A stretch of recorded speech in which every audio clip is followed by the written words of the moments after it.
വയലും വീടും.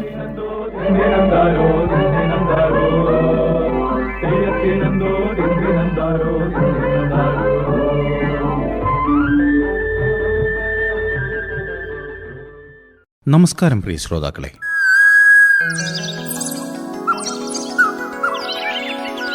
എല്ലാ ശ്രോതാക്കൾക്കും ഇന്നത്തെ വയലും വീടും പരിപാടിയിലേക്ക് ഹൃദ്യമായ സ്വാഗതം.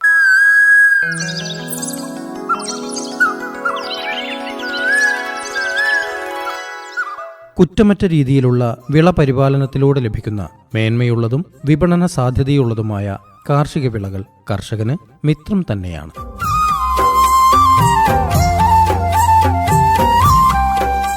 രാസവളങ്ങൾ അധികം ഉപയോഗിക്കാതെ വിളകളെ പരിപാലിക്കുമ്പോൾ ഗുണമേന്മയുള്ള കാർഷിക ഉൽപ്പന്നങ്ങൾക്കായി ആവശ്യക്കാർ കർഷകരെ തേടിയെത്തുന്നു. ലാഭമുണ്ടാക്കുക എന്ന ലക്ഷ്യം മാത്രമല്ല കാർഷിക വൃത്തിയുടെ പിന്നിൽ. നല്ല മാനസികോല്ലാസവും ആരോഗ്യവും വിഷമയമില്ലാത്ത ആഹാരവും ഒക്കെ ലഭ്യമാവണം.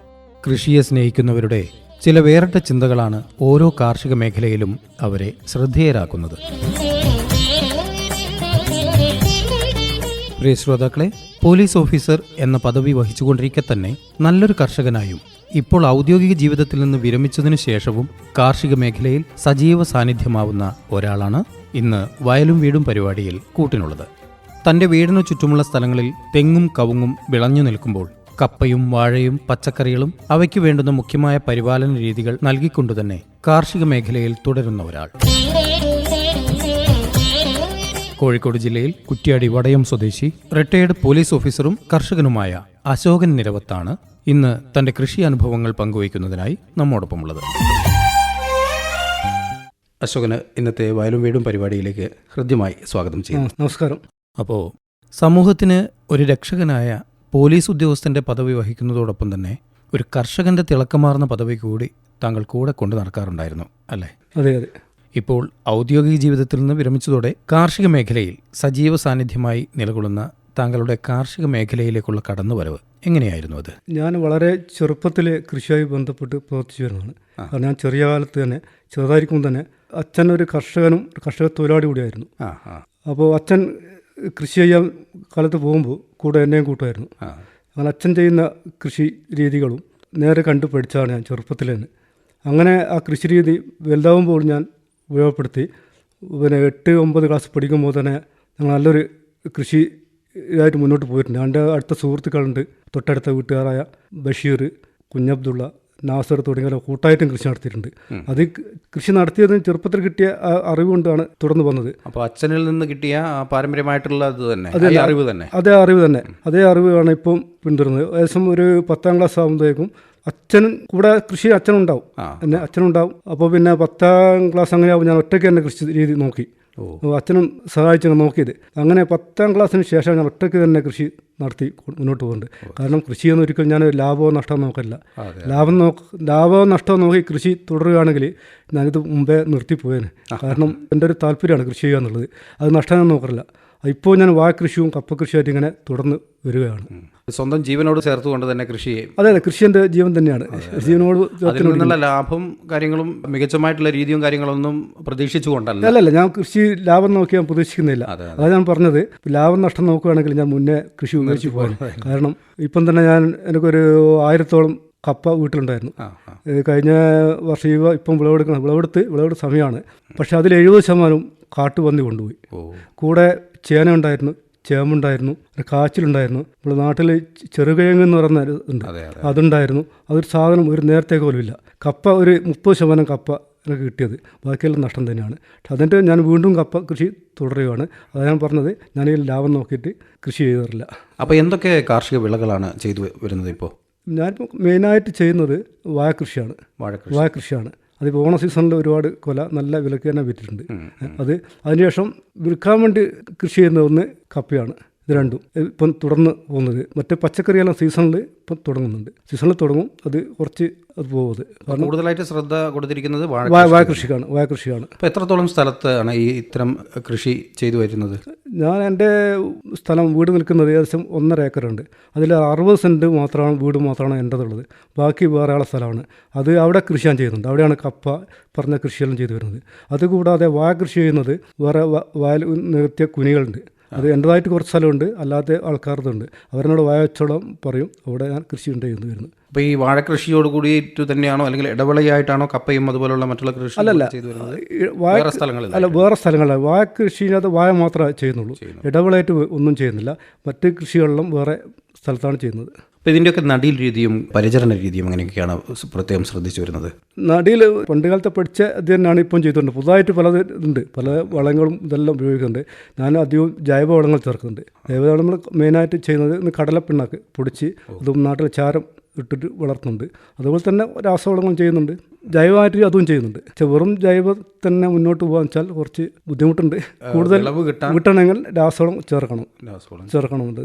അതിപ്പം പല രീതികളും ഇതുണ്ട്. ഇപ്പം പറയുന്നത് പിന്നെ നമ്മൾ ഇതുവരെ വാഴ 4 വരം തുറന്ന് വളമിടുകയാണ് ചെയ്തു വരുന്നത്. അതാണ് നമ്മൾ ചെയ്യുന്നത്. ഇപ്പം വേറെ പറയുന്നുണ്ട്, അങ്ങനെ ഇലയിൽ സ്പ്രേ പോലത്തെ വളം അടിച്ചു കൊടുത്താൽ വാഴ വളരെ ഒന്നും പറയുന്നുണ്ട്. ഞാൻ ചെയ്തിട്ടില്ല, നൂതന രീതിയിലാണ് ചെയ്തിട്ടില്ല. ഞാൻ പാരമ്പര്യമായി കിട്ടിയ അറിവ് വെച്ചാണ് ഇപ്പോഴും ചെയ്തുകൊണ്ടിരിക്കുന്നത്. വാഴയും കപ്പയാണ് കൂടുതലായിട്ട് ചെയ്യുന്നത്. അപ്പോൾ ഇതിനൊക്കെ ഉള്ള വളപ്രയോഗ രീതികളും അതുപോലെ തന്നെ പരിചരണ രീതിയിലും പ്രത്യേകമായിട്ട് ശ്രദ്ധിക്കേണ്ടതുണ്ട്. കപ്പ നമ്മൾ നട്ട് കഴിഞ്ഞാൽ മുള വരുമ്പോൾ സമയത്ത് കുറച്ചൊരു അടിയോളം മുള വന്നാൽ നമ്മളത് തീർത്തും പുല്ലെല്ലാം പോക്കി നല്ല ക്ലീനാക്കിയിട്ട് നമ്മൾ ചാരം വെണ്ണീർ, നാട്ടിൽ വെണ്ണീർ എന്ന് പറയും, ആ വെണ്ണീരാണ് ഇട്ട് കൊടുക്കുന്നത്. രാസവളം ചിലപ്പോൾ ഇട്ട് കൊടുക്കും, അത് അധികം ഇടല്ല, ഞാൻ വെണ്ണീരാണ് ഇടുന്നത്. പിന്നെ അത് കഴിഞ്ഞ് പിന്നെ ഏകദേശം 2-3 ദിവസം കഴിയുമ്പം ഒന്നുകൂടി കപ്പയുടെ നിറ ക്ലീനാക്കിയിട്ട് വീണ്ടും മണ്ണ് കൂട്ടിയിട്ട് വെണ്ണീർ ഇട്ടിട്ട് മൂടുക ചെയ്യുന്നത്. പിന്നെ കുറച്ച് രാസവളം ആവശ്യമുണ്ടെങ്കിൽ ഇട്ട് കൊടുക്കും, വല്ല ഒന്നും ചെയ്യില്ല, കപ്പക്കൊന്നും ചെയ്യില്ല. ഈ കപ്പ നടുന്ന ഒരു പ്രത്യേക മാസവും കാര്യങ്ങളൊക്കെ ഇല്ലേ? അത് മാസമുണ്ട്. ഞാനിപ്പോൾ ഇത് ഡിസംബർ മാസം, നവംബറിൽ കപ്പ വെക്കാം. പക്ഷേ പിന്നെ അത് പൊടിച്ച് വന്ന് മുള കുറച്ച് അങ്ങോട്ടായാലും ഉണങ്ങിപ്പോവും. പക്ഷെ അടുത്ത പുതുമഴ വരുമ്പം വീണ്ടും മുള പൊട്ടി വന്ന് ഈ സീസണിലേക്ക് കപ്പ് വെക്കുക. എത്ര മാസമാണ് ഇതിൻ്റെ കാലയളവ്? ശരിക്കൊരു 11 മാസം, 12, ഞാൻ 12 മാസമാണ്, 12ാമത്തെ മാസമാണ് വിളവെടുക്കൽ. അപ്പോൾ കറക്റ്റ് കപ്പ വിളഞ്ഞു കിട്ടും. പൂർണ്ണ വളർച്ച കിട്ടും. അങ്ങയുടെ ഈ ഔദ്യോഗിക ജീവിതത്തിൽ ഈ കാർഷിക രംഗത്തേക്ക് സജീവമാകാൻ കഴിഞ്ഞിട്ടുണ്ടോ? ഈ ഔദ്യോഗിക ജീവിത സമയത്ത് തന്നെ കഴിഞ്ഞിട്ടുണ്ട്. ഞാൻ പറഞ്ഞു, അച്ഛനുണ്ടായിരുന്നു കൂടെ എല്ലാ വർക്ക് ചെയ്യാൻ വേണ്ടി അച്ഛനുണ്ടായിരുന്നു. അച്ഛന് കൃഷിക്കാരും അച്ഛൻ ചെയ്യും. അച്ഛൻ ചെയ്യാതെ ചിലപ്പോൾ രാത്രി കാലങ്ങൾ ഞാൻ ഡ്യൂട്ടി കഴിഞ്ഞ് വന്നാൽ വീട്ടിലെത്തിയാൽ ചില വാഴ നനക്കേണ്ട അവസ്ഥ ഉണ്ടാവും. രാത്രി കാലങ്ങൾ ഞാൻ പോയി നനച്ചിട്ടുണ്ട്. അപ്പോൾ അച്ഛനും കൂടെ, പിന്നെ പകലാവും അച്ഛൻ ചെയ്തോളും. കൂടുതൽ വാഴ ഉണ്ടാകുമ്പോൾ അച്ഛൻ ഒറ്റയ്ക്ക് ചെയ്യാൻ പറ്റില്ല. അപ്പോൾ ഞാൻ തന്നെ അതുപോലെ ഞാൻ സഹായിച്ച കൂടെ ഒന്നിച്ചാണ് ഇതുവരെ ചെയ്തുകൊണ്ടിരുന്നത്. പക്ഷേ ഇപ്പോൾ ഒരു 4 വർഷം മുന്നേ അച്ഛൻ കൃഷി ചെയ്തുകൊണ്ടിരിക്കുമ്പോൾ പെട്ടെന്ന് തലചുറ്റി വീണ് അത് സ്ട്രോക്കായി മാറി. പിന്നെ അതിൻ്റെ ചികിത്സയിലാണ് ഇപ്പോൾ ഉള്ളത്. അപ്പോൾ അച്ഛനിപ്പം പൂർണ്ണമായും കൃഷിയിൽ നിന്ന് വിട്ടു നിൽക്കുകയാണ്. ഞാനും ഇപ്പോൾ ഇങ്ങനെ അച്ഛനില്ലാത്ത സ്ഥിതിക്ക്, അച്ഛൻ കൃഷിയുമായി ബന്ധപ്പെട്ടില്ലാത്ത സ്ഥിതിക്ക് ഞാനാണ് ഇപ്പം പൂർണ്ണമായി കൃഷി ഒഴിവാക്കിയിട്ടില്ല, ശക്തമായി തന്നെ കൃഷിയുമായിട്ട് മുന്നോട്ട് പോയിക്കൊണ്ടിരിക്കുകയാണ്. അതുപോലെ ഈ വാഴയിൽ നിന്ന് കൂടുതൽ വിളവ് ലഭിക്കാൻ വേണ്ടിയിട്ട്, അതായത് വാഴക്കൊലയ്ക്കൊക്കെ നല്ല തൂക്കം ലഭിക്കാൻ വേണ്ടിയിട്ട് ചില കർഷകർ ചില മരുന്ന് പ്രയോഗങ്ങളൊക്കെ നടത്താറുണ്ട്. അതുപോലെ എന്തെങ്കിലും താങ്കൾ ചെയ്യാറുണ്ടോ ഈ കൊലകൾക്ക് കൂടുതൽ ഭാരം ലഭിക്കാൻ വേണ്ടിയിട്ട്? ഞാൻ അങ്ങനെ ഒരു മരുന്നും കൊലക്ക് ഭാരം കിട്ടാൻ വേണ്ടി ചെയ്യാറില്ല. കാരണം ഞാൻ പണ്ട് കാലത്തെ തുടർന്ന് വരുന്ന ആ രീതി വെച്ച് ഇപ്പം ചെയ്യുന്നു പറഞ്ഞല്ലോ. കടലപ്പിണ്ണാക്ക് 500 ഗ്രാം വീതം 3 പ്രാവശ്യം, അത് 25 ദിവസത്തെ ഇടവേളയ്ക്ക് ശേഷം 3 പ്രാവശ്യം ചാരവും ചേർത്ത് വാഴൻ്റെ നേട്ടിട്ട് കൊടുക്കും. അതുകൂടാതെ കടലപ്പിണ്ണാക്കും പച്ചച്ചാണകവും ചേർത്തുള്ള ലായനി ഉണ്ടാക്കും. അത് എങ്ങനെയാണെന്ന് വെച്ചാൽ 2 കൂട്ടം പച്ചച്ചാണകം ഉണ്ടെങ്കിൽ 2 കിലോ കടലപ്പിണ്ണാക്കും കൂടി ഒരു ഡ്രമ്മിലിട്ടിട്ട് 2 ആഴ്ച വെക്കും. അതിൻ്റെ കൂടെ കുറച്ച് മത്സ്യം അല്ലെങ്കിൽ വേസ്റ്റ് അതിട്ട് ഇടും. അത് 2 ആഴ്ച അതിൻ്റെ ഇടയ്ക്ക് 1 ആഴ്ച കഴിയുമ്പോൾ തന്നെ ഇളക്കി കൊടുക്കണം. എന്നാലാണ് ഇട്ടിങ്ങനെ ഇളക്കിയിട്ട് അത് മിശ്രിതാക്കും. 2 ആഴ്ച ശേഷമാണ് ഉപയോഗിക്കുന്നത്. 2 ആഴ്ച ഉപയോഗിക്കാത്തോളം ഇത് അടച്ചു വെക്കും. 2 ആഴ്ചക്ക് ശേഷം 1 കപ്പ് ഈ ലായനിയും അതിൻ്റെ 4 ഇരട്ടി വെള്ളവും ചേർത്ത് ഈ വാഴയുടെ മേലോട്ട് ഒഴിച്ചു കൊടുക്കുക ചെയ്യുക. വാഴയുടെ ചുവട്ടിൽ അങ്ങനെ ഒഴിച്ചു കൊടുക്കും. അതേ ദിവസം ഒഴിച്ചു കൊടുത്താൽ 1 ആഴ്ച 2 ആഴ്ച ഉണ്ടായാൽ ഫലം അറിയാൻ പറ്റും നമുക്ക്. വാഴയുടെ മേലോട്ട് നല്ല വണ്ണം വെച്ച് വരും. അതെല്ലാം മുന്നേ ചെയ്തു വരുന്നതാണ്. അല്ലാതെ നല്ല വണ്ണം ഉണ്ടാവും. അത് ഫലമായിട്ട് പിന്നെ കൊലയും വലുതാവും. പിന്നെ ഈ പറഞ്ഞ പോലെ ഈ കായൊക്കെ അടിക്കാനുള്ള മരുന്ന് പല ആൾ അടിക്കുന്നില്ല, പക്ഷേ ഞാൻ ചെയ്യില്ല. എനിക്കതിന് മനസ്സാക്ഷിയില്ല ചെയ്യാൻ വേണ്ടിയിട്ട്. കാരണം നാട്ടിൽ തന്നെയാണ് ഞാൻ ഒരിക്കലും ചെയ്യലത്. അപ്പോൾ ഇത്രയും നല്ല രീതിയിൽ അതിൻ്റെ പരിചരണം ചെയ്യുന്നതോടൊപ്പം തന്നെ അത് വിപണിയിലും അതിന് നല്ലൊരു മാർക്കറ്റിംഗ് ലഭിക്കുന്നുണ്ട്. നല്ല മാർക്കറ്റ് ലഭിക്കുന്നുണ്ട്.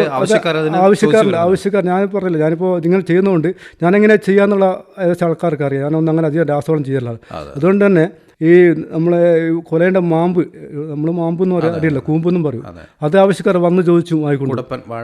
കുടപ്പൻ അത് തന്നെ, അത് നമ്മളാണ് മാമ്പ് എന്ന് പറയും. അതാണ് അത് അവർക്ക് അറിയാം. ഞാൻ അങ്ങനത്തെ ഇത് രാസവളങ്ങൾ ഉപയോഗിക്കാമെന്നില്ല. ഓണത്തിന് ഒരുപാട് കൊല വിറ്റിട്ടുണ്ട് ഓണ സീസണിൽ. പക്ഷേ എനിക്ക് മറ്റുള്ള കൊല കിട്ടുന്നതിലും കൂടുതൽ പൈസ കിട്ടിയിട്ടുണ്ട്. നാടൻ കൊല എന്നൊക്കെ നല്ല പൈസ കിട്ടിയിട്ടുണ്ട്. എനിക്ക് നല്ല അത് തന്നെ, അത് ആ പേർ തന്നെ കിട്ടിയിട്ടുണ്ട് എനിക്കത്.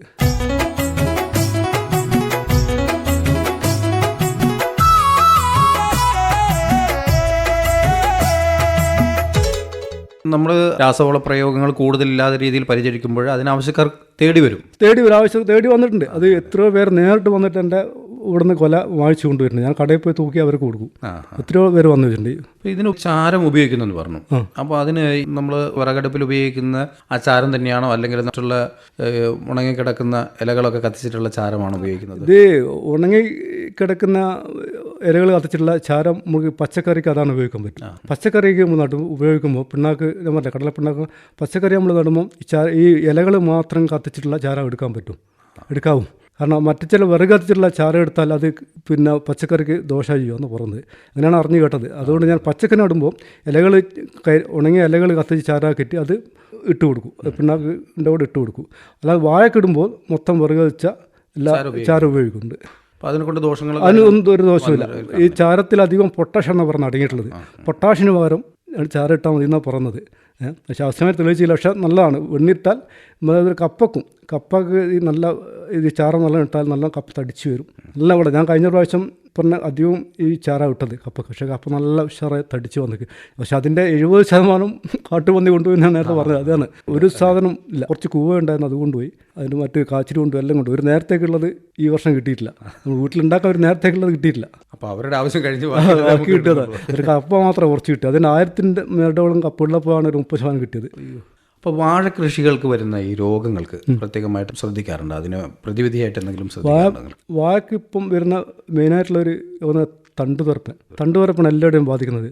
അത് പ്രതിവിധി എന്ന് പറഞ്ഞാൽ ഒരു മാർക്കറ്റിൽ ഒരുപാട് മരുന്നുകൾ അതിനുണ്ട്. പക്ഷെ ഞാനത് ചെയ്യില്ല. ഞാൻ ചെയ്യുന്നത് ഒന്ന് രോഗം വന്ന സ്ഥലത്ത് നോക്കും, അതിനെ പുഴുണ്ടെങ്കിൽ എടുത്തു കളയും. അതുകൂടാതെ ഈ മഴക്കാലാണെങ്കിൽ നമ്മൾ കാരമുള്ള വാർസോപ്പുണ്ട്. വാർസോപ്പ് ഓരോ കഷ്ണമായിട്ട് എല്ലാ വായൻ്റെ കവളിൽ വെച്ച് കൊടുക്കും. അത് മഴത്താകുമ്പോൾ ഒലിച്ചിറങ്ങും. മഴ ഇല്ലാത്ത സമയമാണെങ്കിൽ ഈ പുഴുവന്ന സ്ഥലത്ത് ഹോളാക്കിയിട്ട് ഒഴിച്ചു കൊടുക്കും. പിന്നെ വായൻ്റെ തടയിലൂടെ മൊത്തം കുറച്ച് വാർസോപ്പും കലക്കി ഡെറ്റോളും ചേർത്ത് മൊത്തം ഒഴിച്ചു കൊടുക്കും. അതിനെക്കൊണ്ട് എനിക്ക് ഇപ്പോൾ ഉണ്ടായ ഒറ്റൊരു വായ പോയിട്ടില്ല. ഒരു വായ പോയിട്ടില്ല എനിക്ക്. പക്ഷേ ഒരുപാട് ആൾക്കാർക്ക് ഇതിങ്ങനെ പല മരുന്ന് മേടിച്ചിട്ടും പിടിച്ചു നിൽക്കാൻ പറ്റിയില്ല. രണ്ടാമത് എന്ന് വെച്ചാൽ ഈ വായക്ക് ഈ തണ്ട് തുറപ്പും പുഴു വന്നതിന് ശേഷം നമ്മൾ മരുന്ന് പ്രയോഗം നടത്തിയിട്ട് കാര്യമില്ല. അത് വായ ഒരു 3 മാസം തന്നെ അതിൻ്റെ കവളിലൂടെ ഇത് മരുന്ന് എന്തെങ്കിലും ഒഴിച്ചു കൊടുക്കണം. പിന്നെ അതുപോലെ തന്നെ വായൻ്റെ തടിഭാഗത്ത് നല്ല വൃത്തിയായിരിക്കണം. വേറൊരു അങ്ങനെ ഒരു കാടും നല്ല വൃത്തി കിടക്കണം. എന്നാൽ തന്നെ കുറച്ച് വ്യത്യാസമുണ്ട്. വാഴയുടെ തടം നല്ല ചുറ്റുപാടും വൃത്തിയായിട്ട് കിടക്കണം. പിന്നെ ഇടയ്ക്ക് ശ്രദ്ധിച്ചുകൊണ്ടിരിക്കണം. വായ എന്ന് പറഞ്ഞാൽ നമ്മൾ വായ വെച്ചിട്ട് പോകുന്നത് പിന്നെ കുറച്ച് ദിവസം കഴിഞ്ഞിട്ട് പോയാലും ഡെയിലി നോക്കുക തന്നെയാണത്. നമ്മുടെ പരിചരണം അത് തന്നെ പരിചരണം നല്ലോണം വേണം അതിന്. ഇപ്പോൾ ഏതൊക്കെ തരം വാഴകളാണ് ഇപ്പം പരിപാലിച്ചു പോരുന്നത്? ഇപ്പം ഞാൻ അധികം നേന്ത്രവാഴയുള്ളത്. നേന്ത്രവാഴ തന്നെ. ഇപ്പോൾ ഞാലിപ്പൂല്ല, നമ്മളെ നാട്ടിലത് കദളി എന്ന് പറയും. ഞാലിപ്പൂ ഇപ്രാവശ്യം ഞാൻ വെച്ചിട്ടില്ല. ഞാലിപ്പൂ ഞാൻ ഒരുപാട് കൊല വെട്ടിയതാണ്. ഇപ്പോൾ ഇപ്രാവശ്യം നേന്ത്രവാഴ തന്നെയുള്ളത്. ശരി.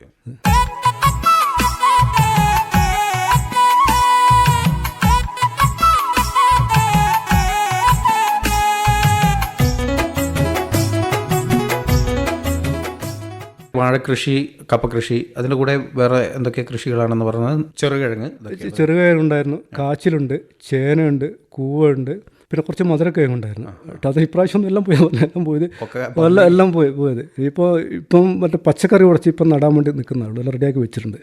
അതുപോലെ തന്നെ ഇതിൻ്റെ നടീൽ വസ്തുക്കളായിട്ട് ഉപയോഗിക്കുന്ന വാഴ വിത്തുകൾ, അത് നിങ്ങൾ പുറത്തുനിന്ന് കൊണ്ടുവരുന്നതാണോ, അല്ലെങ്കിൽ തോട്ടത്തിൽ നിന്ന് തന്നെ ശേഖരിച്ച് എടുക്കുന്ന കന്നുകളാണോ ഉപയോഗിക്കുന്നത്?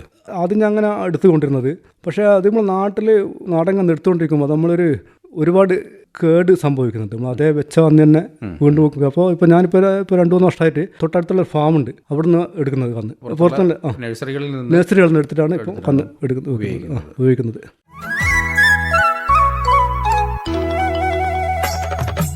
അങ്ങയുടെ ഈ പോലീസ് ഔദ്യോഗിക ജീവിതവും ഇന്നത്തെ ഈ കർഷകന്റെ ജീവിതവും തമ്മിൽ താരതമ്യം ചെയ്യുമ്പോൾ എന്തൊക്കെ കാര്യങ്ങളാണ് അനുഭവപ്പെടുന്നത്? അനുഭവപ്പെടുന്ന ഒന്ന് വെച്ചാൽ പോലീസ് ജീവിതത്തിൽ എപ്പോഴും ഡ്യൂട്ടിയും ടെൻഷനും കാര്യങ്ങളുണ്ടാവും. അപ്പോൾ വിചാര സമയത്ത് നമ്മൾ വീട്ടിൽ നിന്ന് രാവിലെ ഡ്യൂട്ടിക്ക് പോയാൽ എപ്പം തിരിച്ചു വരുമെന്ന് പറയാൻ പറ്റില്ല. നമുക്ക് അതിന് ടൈമില്ല തിരിച്ചെപ്പം പോരാന്നുള്ളത്.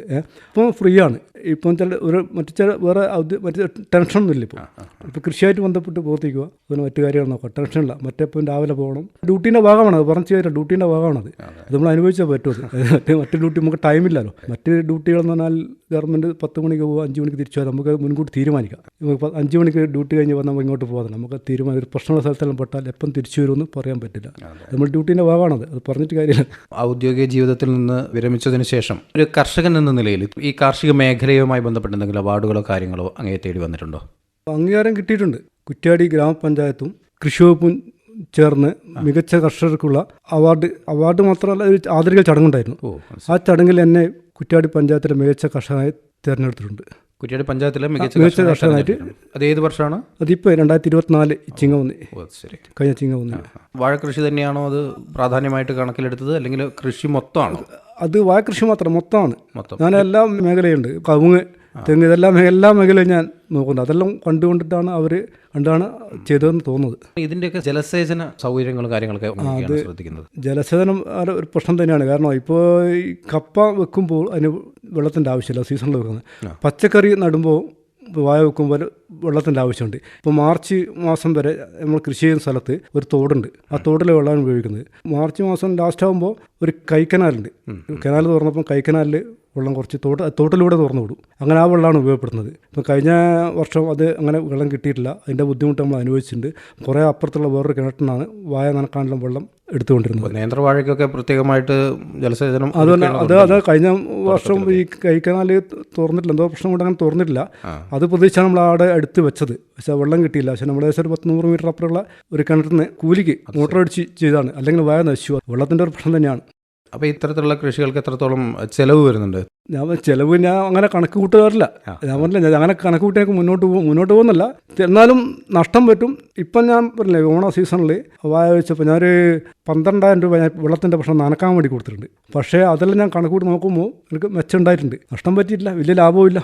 പക്ഷേ ഞാൻ പറഞ്ഞത് നഷ്ടം പറ്റിയാലും ഇല്ലെങ്കിൽ ഇപ്പോൾ ഞാൻ വീണ്ടും വെച്ചിട്ടുണ്ട്. ലാഭം പ്രതീക്ഷിച്ച് ഇതിലേക്ക് ഇറങ്ങാൻ പറ്റില്ല. കൃഷിയിൽ ലാഭം പ്രതീക്ഷിച്ച് ഇറങ്ങാൻ പറ്റില്ല. കൃഷിയുള്ള ഇഷ്ടം കൊണ്ടും താല്പര്യം കൊണ്ടും ഇങ്ങനെ ഇതുവരെ മുന്നോട്ട് പോകുന്നത്. അതുകൊണ്ട് അത് എപ്പോഴും പ്രതീക്ഷിച്ചാണെങ്കിൽ പകുതി വഴിക്ക് മുന്നേ നിർത്തിപ്പോയിട്ടുണ്ടാവും. അത് ഞാനത് നിർത്തൂല. എനിക്കാവുന്ന അതുമാത്രമല്ല, ഞാൻ ചെയ്യുന്നത് അധികം ഞാൻ സ്വന്തമായിട്ടാണ്.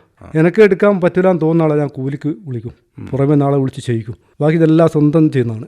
സ്വന്തമായിട്ട് വാഴക്ക് വളം ഇടലും കന്ന് വെക്കലും കുറച്ചെല്ലാം കന്നെന്ന് പറഞ്ഞാൽ നമ്മൾ വാഴ വിത്ത് കുഴിച്ചിടലും എല്ലാം ഞാൻ ഒറ്റക്കാണ് ചെയ്യൽ. അപ്പോൾ എനിക്ക് ഒറ്റയ്ക്ക് എടുക്കാൻ പറ്റില്ലാന്ന് തോന്നുമ്പോൾ ഞാൻ വേറെ ആളെ വിളിക്കും. പക്ഷേ കപ്പ അതല്ല, കപ്പയ്ക്ക് പുറത്തുനിന്ന് ആളെ വിളിക്കണം. അപ്പോൾ അത് ആദ്യം കൂടം ആക്കുന്നവരെ ആളെ വിളിക്കും. പിന്നെ വരുന്ന പണി ഞാൻ ഒറ്റയ്ക്ക് ചെയ്യാം. ഇത്രയും സ്ഥലത്ത് താങ്കൾ ഒറ്റയ്ക്ക് ഞാൻ ആദ്യം ഒരു കൂടാക്കാൻ വേണ്ടി 2, 3, 4, 5 ആളെ വിളിക്കും.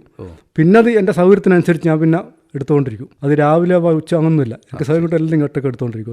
അത് എത്ര മണിക്ക് ഈ കൃഷി സ്ഥലത്തേക്ക് ഇറങ്ങും? അത് പ്രത്യേക സമയം, ചിലപ്പോൾ രാവിലെ ഇറങ്ങും, ചിലപ്പോൾ ഉച്ചക്ക്, അങ്ങനെ പ്രത്യേക സമയമില്ല. എൻ്റെ സ്വന്തമായതുകൊണ്ട് പിന്നെ ഞാൻ അങ്ങനെ അധികം രാവിലെ ഇറങ്ങില്ല. പിന്നെ വൈകിട്ട് ഇറങ്ങും, വേലെല്ലാം പോയാൽ വൈകിട്ട് ഇറങ്ങും. നടക്കാൻ വേണ്ടിയിട്ടുള്ളൂ. ഇത്തരം വിളകൾ വിപണിയിൽ തൊട്ടടുത്ത വിപണിയിൽ തന്നെയാണോ വിറ്റഴിക്കുന്നത്, അല്ലെങ്കിൽ ഇത്തരം ഉൽപ്പന്നങ്ങൾക്ക് ആവശ്യക്കാർ തോട്ടത്തിലേക്ക് അങ്ങേ തേടി വരാറുണ്ടോ? ആവശ്യക്കാർ നേരിട്ട് വന്നിട്ടുണ്ട്. അതേപോലെ തന്നെ ഈ കടക്കാർ എന്നോട് ആവശ്യപ്പെടാറുണ്ട്. കടയിലേക്ക് നേരെ എത്തിച്ചു കൊടുക്കും, മറ്റേ മൊത്തമായിട്ട് കൊടുക്കുമല്ല. കടക്കാർ കുറച്ച് അപ്പുറത്തും എല്ലാം ദൂരെയുള്ള ആൾക്കാർക്കല്ല അവർ വേണമെന്ന് പറയുമ്പോൾ ഞാൻ വണ്ടി വിളിച്ച് എത്തിച്ചു കൊടുക്കുകയാണ്. അങ്ങനെ അത് കടകളിലൊക്കെ നേരിട്ട് കൊടുക്കുന്നത്. നമ്മൾ മൊത്തമായിട്ട് കൊടുക്കുമ്പോൾ വില കിട്ടില്ല നമുക്ക്. അപ്പം ജൈവവളം ഉപയോഗിച്ച് ഉൽപ്പാദിപ്പിക്കുന്ന ഇത്തരം വിളകൾക്ക് പ്രത്യേകമായിട്ട് വിപണിയിൽ എന്തെങ്കിലും വില കൂടുതലോ അങ്ങനെ കിട്ടുന്നുണ്ടോ? ഇല്ല, തരുന്നില്ല. ജൈവവളം പ്രത്യേകം അത് കിട്ടുന്നില്ല. അതൊരു വില. ഒരുപാട് ആൾക്കാർ വന്നിട്ട് നേരിട്ട് വാഴക്കൊല വാങ്ങിക്കൊണ്ടുപോയിട്ടുണ്ട്. പക്ഷേ അത് ഞാൻ കടയിൽ കൊടുക്കുന്ന വയസ്സിക്ക് തന്നെയാണ്. അതേ വയസ്സിക്ക് തന്നെ കടയിൽ കൊടുക്കുന്ന വയസ്സിക്ക് തന്നെ അവർക്ക് കൊടുക്കുക. നേരിട്ട് ഒരുപാട് ആൾ വന്ന് വാങ്ങിച്ചിട്ടുണ്ട്. ഇപ്പം ഉണ്ടോ ചോദിച്ചുകൊണ്ടിരിക്കുന്നുണ്ട്. അപ്പോൾ ഇതിന് കൂടെ പച്ചക്കറി ചെയ്യുന്നുണ്ടെന്ന് പറഞ്ഞു. അപ്പോൾ അതിൻ്റെ എന്തൊക്കെയാണ് കാര്യങ്ങൾ ശ്രദ്ധിക്കുന്നതും ഏതൊക്കെ സമയത്താണ് നിങ്ങൾ അതിന് വേണ്ടിയിട്ട് തയ്യാറെടുക്കുന്നത്? പച്ചക്കറി നമ്മൾ ചെയ്യുന്നുണ്ട്, പക്ഷേ സീസണാണ്. ഇപ്പോൾ അതിൻ്റെ സമയമാണ്. ഇപ്പം ചെയ്യാൻ വേണ്ടി എല്ലാം റെഡിയാക്കി വെച്ചിട്ടുണ്ട്. ഒന്ന് മെയിനായിട്ട് ചീര, കയ്പ, വെണ്ട, പടവലം, മെയിനായിട്ട് അത് തന്നെയാണ് ചെയ്യുന്നത്. അതിൻ്റെ ഒരുക്കി വെച്ചിട്ടുണ്ട്. അത് വിപണിയിലേക്ക് ഉള്ള തയ്യാറെടുപ്പോട് കൂടി തന്നെയാണോ, അല്ലെങ്കിൽ സ്വന്തം വീട്ടിൽ തന്നെയാണോ ചെയ്യുന്നത്? വിപണിയുടെ കുറച്ച് കൂടുതൽ ചെയ്യുന്നുണ്ട്. അത് ചീര വിപണി കൊടുക്കാൻ വേണ്ടി ചെയ്യും. അത് കുറച്ച് കൂടുതൽ ഉണ്ട്. പിന്നെ മറ്റെല്ലാം സ്വന്തം ആവശ്യത്തിനും, പിന്നെ ഞാൻ കുറച്ച് ആൾക്കാർക്ക് സുഹൃത്തുക്കളെ കൊടുത്തേക്കും. പിന്നെ വിപണിയിൽ ചീര മാത്രം അധികം കൊടുക്കലുള്ളൂ, മറ്റങ്ങനെ കൊടുക്കില്ല.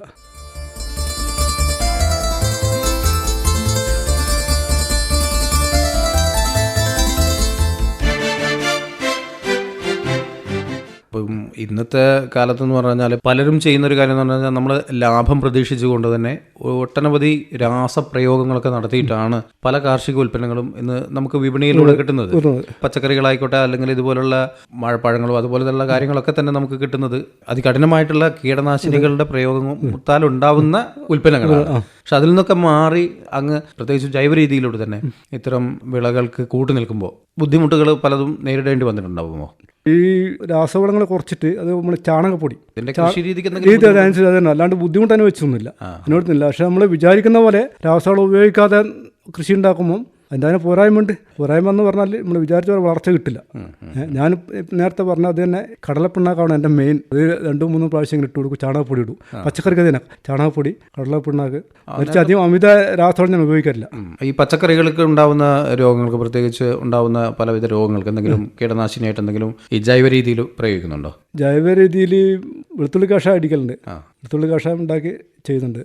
അപ്പോൾ ഒരു കർഷകൻ എന്ന നിലയിൽ ഈ കാർഷിക മേഖലയിലേക്ക് കടന്നു വരുന്ന പുത്തൻ തലമുറയോട് ഒരു കർഷകനായി എന്തൊക്കെ കാര്യങ്ങളാണ് എനിക്ക് ബോധിപ്പിക്കാനുള്ളത്? ഇപ്പം കാർഷിക രംഗത്തേക്ക് പുതുതലമുറ ആരും അങ്ങനെ കടന്നു വരുന്നില്ല. വരുന്നവർക്ക് തന്നെ അതിനെപ്പറ്റി ശരിക്കും അറിവില്ല. അത് കൊടുക്കാനുള്ള സംവിധാനം ബന്ധപ്പെട്ട ആൾക്കാർ ഉണ്ടാക്കണമെന്ന് എനിക്ക് പറയാനുള്ളത്. അങ്ങനെ പല കാർഷിക കൂട്ടായ്മകളും അതുപോലെ പഞ്ചായത്ത്, കൃഷി വകുപ്പ് എല്ലാം കൂടി ഒരു പുതുതലമുറനെ ഒരു താല്പര്യമുള്ളവരെ പങ്കെടുപ്പിച്ചുകൊണ്ട് ഒരു ബോധവൽക്കരണം ആവശ്യമാണ്. കാരണം ഞാൻ ഇപ്പോൾ ഒരു വളപ്പീടികയിൽ നിൽക്കുമ്പോൾ ഒരാൾ വന്നതാണ്, ഇങ്ങനെ വെള്ളരി നട്ടിട്ടുണ്ട്, 3 ഇല വന്ന്, അതിനെന്താണ് വളം ചെയ്യേണ്ടതെന്ന് വളപ്പീടിയക്കാരാണ് ചോദിക്കുന്നത്. അപ്പോൾ വളപ്പീടിയക്കാരൻ 2-3 വളം മിക്സ് ചെയ്തിട്ട് ഇടാൻ പറഞ്ഞു. അപ്പോൾ ഞാനിങ്ങനെ നോക്കി നിൽക്കുകയാണ്. ഞാൻ വളം പേര് കേട്ടിട്ടില്ല. അപ്പോൾ അങ്ങനെ വളപ്പീടിയക്കാർക്ക് എന്ന് പറഞ്ഞത് വളത്തിൻ്റെ ഏജൻറ്റുമാർ വളം ഇറക്കി കൊടുക്കും. അവർ പിന്നെ കൃഷിക്ക് ഇന്നേ വളം നല്ലതെന്ന് പറയും. പക്ഷെ അത് ഈ വളം വിൽക്കുന്ന ആൾ ഉപയോഗിച്ചിട്ടുണ്ടാവില്ല. എല്ലാ വളപ്പീടിയക്കാരനല്ലേ പറയുന്നത്. ചില ആൾക്കാർക്ക് ഇതിനെപ്പറ്റി അറിയില്ല. കമ്പനി പറയുന്നത് അങ്ങനെ തന്നെ നല്ലതെന്ന് ചെയ്യും. പക്ഷെ ഇത് വാങ്ങുന്ന അവനും അറിയില്ല. വാങ്ങിക്കൊണ്ടുവന്ന അവനും ഇത് പീടിയക്കാരൻ പറഞ്ഞ് വാങ്ങിക്കൊണ്ടുപോകുന്നുണ്ട്. പക്ഷേ ശരിക്കും അതൊന്നും ആവശ്യമില്ല. ശരിക്ക് ഫസ്റ്റ് 2-3 ഇല വരുമ്പോൾ കുറച്ച് രാസവളമാണെങ്കിൽ കോക്കനട്ട് മിക്സറിന് പറയും, മിക്സറുണ്ട്, കുറച്ചത് വാങ്ങിയിട്ട് കൊടുത്താൽ മതി. ഇത് 10-5-20 എന്നും പറയുന്നതുണ്ട്. പിന്നെ കുറച്ചെല്ലാം ഫാറ്റം പോസ് ഇട്ട് കൊടുക്കും, അതും ഇടാം. ഇതില്ലെങ്കിൽ കടലപ്പിണ്ണാക്കും, പിന്നെ ചാരം ഉണങ്ങിയ ഇല കത്തിച്ചിട്ടുള്ള ചാരം ചേർത്തിട്ട് കൊടുക്കും, അതിട്ട് മതി. മറ്റേ വളപ്പീടിയക്കാരൻ അങ്ങനത്തെ പേരേക്കാത്ത വളങ്ങൾ ഞാൻ പറഞ്ഞു ആദ്യമായിട്ട് കേൾക്കും അങ്ങനത്തെ ഒരു പേര്. അതുകൊണ്ട് ആവശ്യമില്ല. അതുകൊണ്ട് ഞാൻ പറയുന്നത് പുതുതലമുറയ്ക്ക് ഇപ്പോൾ കൃഷിയെപ്പറ്റി അറിയില്ല, എങ്ങനെ ചെയ്യണമെന്നറിയാം. അവരധികം പോകും ചോദിക്കുന്നത് ഇങ്ങനെ പീടിയക്കാരോടാണ്. അത് പിന്നെ വേറൊരാൾ വന്നിട്ട് നേന്ത്രവായ 2 മാസമായി വെച്ചിട്ട് അതിൻ്റെ വളം ഉണ്ടെന്ന് അവരോടാണ് ചോദിക്കുന്നത്. അവർക്ക് അറിയില്ല. അത് അങ്ങനെ ഒരു ബന്ധപ്പെട്ട ഒരു കൂട്ടായ്മ ഉണ്ടാക്കി ഒരു അറിവ് കൊടുക്കുകയാണ് വേണ്ടതെന്ന് ഞാൻ വിചാരിക്കുന്നത്. നേരത്തെ നിങ്ങൾ സൂചിപ്പിച്ചതുപോലുള്ള രാസവള പ്രയോഗത്തിലൂടെ മണ്ണിന്റെ ഫലഭൂയിഷ്ഠതയും നഷ്ടപ്പെടുന്നുണ്ട്. കാർഷിക വിളകൾ വീണ്ടും ഉൽപ്പാദിപ്പിക്കുമ്പോൾ ആ മണ്ണിലേക്ക് വീണ്ടും വളർന്നു വരാത്തൊരു സാഹചര്യമാണ് വരുന്നത്. അതുണ്ടാകുന്നുണ്ട്. നമ്മൾ രാസവളമിട്ട് ഒരു കൃഷി നടത്തിയാൽ രണ്ടാമത് വീണ്ടും അവിടെ കൃഷി ഇറക്കുമ്പോൾ അത് ഫലം കിട്ടില്ല. അതിനിപ്പം കൂടുതൽ വളം വേറെ നാട്ടിലുള്ള നാടൻ വളങ്ങളെല്ലാം ചേർത്ത് വീണ്ടും ഉണ്ടാക്കണം.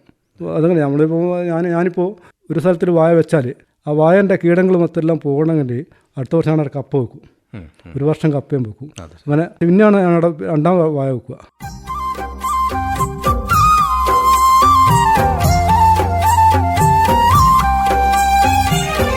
അപ്പം ഒരു പോലീസ് ഓഫീസർ എന്ന പദവിയിൽ നിന്ന് വിരമിച്ചതിന് ശേഷം വിശ്രമ ജീവിതം ഇന്ന് നല്ലൊരു കർഷകന്റെ ഭാഗവുമായിട്ട് കാർഷിക മേഖലയിൽ സജീവമാകുന്ന അശോകൻ നിരവത്തിന് ഇനിയും ഈ കാർഷിക മേഖലയിൽ നല്ല വിളകളുമായിട്ട് വിപണിയിലേക്ക് എത്തിക്കാൻ കഴിയുമാറാകട്ടെ എന്ന് വയലും വീടും പരിപാടി ആശംസിക്കുകയാണ്. നന്ദി.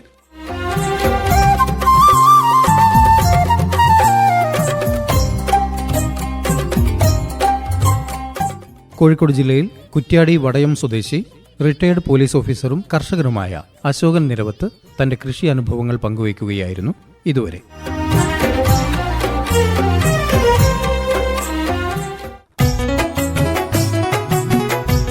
അടുക്കളത്തോട്ടങ്ങളിൽ നമുക്ക് കൃഷി ചെയ്യാവുന്ന ഒരു പച്ചക്കറി വിളയാണ് വഴുതന. പോഷക കലവറയായ വഴുതനയുടെ വിള പരിപാലനത്തെക്കുറിച്ച് ഒന്ന് കേൾക്കാം. പോഷകസമൃദ്ധവും ഔഷധ ഗുണമുള്ളതുമായ ഒരു പച്ചക്കറി വിളയാണ് വഴുതന. പല്ലുവേദന, വാദം, കരൾ സംബന്ധമായ രോഗങ്ങൾ എന്നിവയ്ക്ക് വഴുതന നല്ല പ്രതിവിധിയാണ്. അന്നജം, മാംസ്യം, കൊഴുപ്പ്, ഭക്ഷ്യനാരുകൾ, ഇരുമ്പ്, magnesium, calcium, phosphorus, vitamin A, vitamin C എന്നിവ ഇതിൽ ധാരാളമുണ്ട്. നഴ്സറിയിൽ മുളപ്പിച്ച് 18 മുതൽ 20 ദിവസം പ്രായമാകുമ്പോൾ ഇത് പറിച്ചു നട്ട് വളർത്താം. നിലത്താണെങ്കിൽ 60 സെന്റിമീറ്റർ ഗുണം 60 സെന്റിമീറ്റർ അകലത്തിൽ നടാം. ഗ്രോ ബാഗുകളിലും ചെടിച്ചട്ടികളിലും നട്ടുവളർത്താൻ അനുയോജ്യമായ പച്ചക്കറിയാണ് വഴുതനങ്ങ. ജൈവവളമായി ഉണക്കിപ്പൊടിച്ച ചാണകം, ആട്ടിൻ കാഷ്ടം, മണ്ണിര കമ്പോസ്റ്റ്, ചകിരി കമ്പോസ്റ്റ്, എല്ലുപൊടി, വേപ്പിൻ പിണ്ണാക്ക്, കടലപ്പിണ്ണാക്ക് എന്നിവ ഇതിനായി ഉപയോഗിക്കാം. കീടങ്ങളെ അകറ്റാൻ വേപ്പെണ്ണ, വെളുത്തുള്ളി, ബാർ സോപ്പ് മിശ്രിതം അല്ലെങ്കിൽ പുകയില കഷായം, ഫിഷ് അമിനോ ആസിഡ് എന്നിവയും ഉപയോഗിക്കാം. വഴുതനയെ നശിപ്പിക്കുന്ന ഒരു കീടമാണ് കായും തണ്ടും തുരക്കുന്ന പുഴു. ഒരു ശലഭത്തിന്റെ പുഴുവാണ് ആക്രമണകാരി. ആക്രമണം മൂലം ഇളം തണ്ട് വാടി തൂങ്ങുന്നതായി കാണാം. പുഴുക്കൾ കായ്കളിൽ ദ്വാരമുണ്ടാക്കി ഉൾഭാഗം തിന്നു നശിപ്പിക്കും. പുഴുക്കുത്തേറ്റ് വഴുതനയുടെ ദ്വാരത്തിൽ കൂടി പുഴുവിന്റെ വിസർജ്യം പുറത്തുവരും. കേടായ ഇളം തണ്ടും കായ്കളും നശിപ്പിച്ചു കളയുകയാണ് ഇതിനുള്ള നിയന്ത്രണ മാർഗം. 5% വീര്യത്തിൽ വേപ്പിൻ കുരു സത്ത് തയ്യാറാക്കി 2 ആഴ്ച ഇടവിട്ട് തെളിച്ചു കൊടുക്കാം. തുടർന്ന് 20 ഗ്രാം ബാസിയാന 1 ലിറ്റർ വെള്ളത്തിൽ കലക്കി ഇലകളിലും തണ്ടിലും തെളിക്കാം. ഫിറമോൺ കെണിയിൽ കുടുക്കിയും പുഴുവിനെ നിയന്ത്രിക്കാം. മറ്റൊരു കീടമാണ് ആമവണ്ട്. ചിരട്ട കമഴ്ത്തിവെച്ച ആകൃതിയിൽ വട്ടത്തിൽ കറുത്ത പുള്ളികളുള്ള വണ്ടാണ് ഇത്. വണ്ടും പുഴുക്കളും ഇലകളിൽ നിന്ന് ഹരിതകം കാർന്നു തിന്നുന്നുണ്ട്. ഇല അരിപ്പ പോലെ ആകും. കൈവല ഉപയോഗിച്ച് രാവിലെ വണ്ടുകളെ ശേഖരിച്ച് നശിപ്പിക്കാം. ആവണക്കെണ്ണ, വേപ്പെണ്ണ ഇമൽഷൻ, വെളുത്തുള്ളി മിശ്രിതം എന്നിവ വെള്ളത്തിൽ നേർപ്പിച്ച് തെളിക്കുന്നത് ഇവയെ നശിപ്പിക്കാനുള്ള പ്രതിവിധിയാണ്. തുടർന്ന് ബിവേറിയ അല്ലെങ്കിൽ മെറ്റാറേസിയം 20 ഗ്രാം 1 ലിറ്റർ വെള്ളത്തിൽ എന്ന തോതിൽ കലക്കി തെളിക്കുകയും ചെയ്യാം. മറ്റൊരു കീടനാശിനിയാണ് മുഞ്ഞ. ഇലകളുടെ അടിഭാഗത്ത് കൂട്ടം കൂടിയിരുന്ന് നീര് വലിക്കുകയും ഇലകൾ മഞ്ഞളിച്ചു പോകുകയും ചെയ്യും. പച്ച നിറത്തിലുള്ള പ്രാണികൾ നീരൂറ്റി കുടിക്കുന്നതായി കാണാം. ഇതിന്റെ ഫലമായി ഇലകൾ അരിയിൽ നിന്ന് ഉള്ളിലേക്ക് മഞ്ഞളിച്ച് കരിയുന്നതാണ് ലക്ഷണം. പച്ചത്തുള്ളനെയും മുഞ്ഞയെയും നിയന്ത്രിക്കാൻ ആവണക്കെണ്ണ, വേപ്പെണ്ണ, വെളുത്തുള്ളി മിശ്രിതം എന്നിവ തളിച്ചു കൊടുക്കാം. ഒരാഴ്ചയ്ക്ക് ശേഷം വെർട്ടിസീലിയം 20 ഗ്രാം 1 ലിറ്റർ വെള്ളത്തിൽ എന്ന തോതിൽ ലായനിയാക്കി തെളിക്കുകയും ചെയ്യാം. വഴുതനയെ ബാധിക്കുന്ന രോഗമാണ് ബാക്ടീരിയൽ വാട്ടം. ചെടി പെട്ടെന്ന് വാടി നശിക്കുകയും തണ്ടിന്റെ ഉൾഭാഗത്ത് കറുത്ത നിറവ്യത്യാസം കാണപ്പെടുകയുമാണ് ഇതിന്റെ രോഗലക്ഷണം. ഒരു ഗ്ലാസ്സിൽ ശുദ്ധജലം എടുക്കുകയും രോഗലക്ഷണമുള്ള ചെടിയുടെ തണ്ട് മുറിച്ച് മുറിപ്പാടുള്ള ഭാഗം വെള്ളത്തിൽ പകുതി മുങ്ങി നിൽക്കത്തക്കവണ്ണം പിടിക്കുകയും വേണം. ബാക്ടീരിയ വാട്ടമുള്ള ചെടിയാണെങ്കിൽ മുറിപ്പാടിൽ നിന്ന് വെളുത്ത ദ്രാവകം ഒലിച്ചിറങ്ങും. കൃഷിയുടെ ആരംഭത്തിൽ തന്നെ 15 ദിവസം മുൻപ് മണ്ണിൽ കുമ്മായം ചേർത്താൽ ബാക്ടീരിയൽ വാട്ടത്തിന്റെ രോഗസാധ്യത കുറയ്ക്കാം. തടത്തിൽ സ്യൂഡോമോണസ് ഫ്ലൂറസൻസ് 20 ഗ്രാം 1 ലിറ്റർ വെള്ളത്തിൽ കലക്കി 10 ദിവസത്തിലൊരിക്കൽ ഒഴിച്ചു കൊടുക്കുകയും ചെയ്യാം. കൂടാതെ ഇലയിലും തണ്ടിലും നനയുന്ന രീതിയിൽ തളിച്ചു കൊടുക്കണം. പറിച്ചു നടുമ്പോൾ സ്യൂഡോമോണസിന്റെ കട്ടിയുള്ള ലായനിയിൽ 5 മിനിറ്റ് മുക്കി നടണം. രോഗം ബാധിച്ച ചെടികളെ നശിപ്പിക്കുകയും വേണം. ചുറ്റുമുള്ള ചെടികളിൽ സ്യൂഡോമോണസ് ലായനി ചുവട്ടിൽ ഒഴിച്ച് തണ്ടിലും ഇലകളിലും തളിക്കുകയും ചെയ്യാം. രോഗം വരുന്നത് തടയാൻ ചെടികളുടെ അടുത്ത് ബ്ലീച്ചിംഗ് പൗഡർ ചെറിയ കിഴികെട്ടി കുഴിച്ചിടുന്നതും നന്നായിരിക്കും.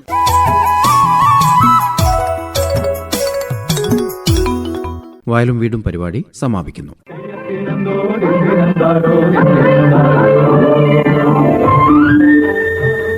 വയലും വീടും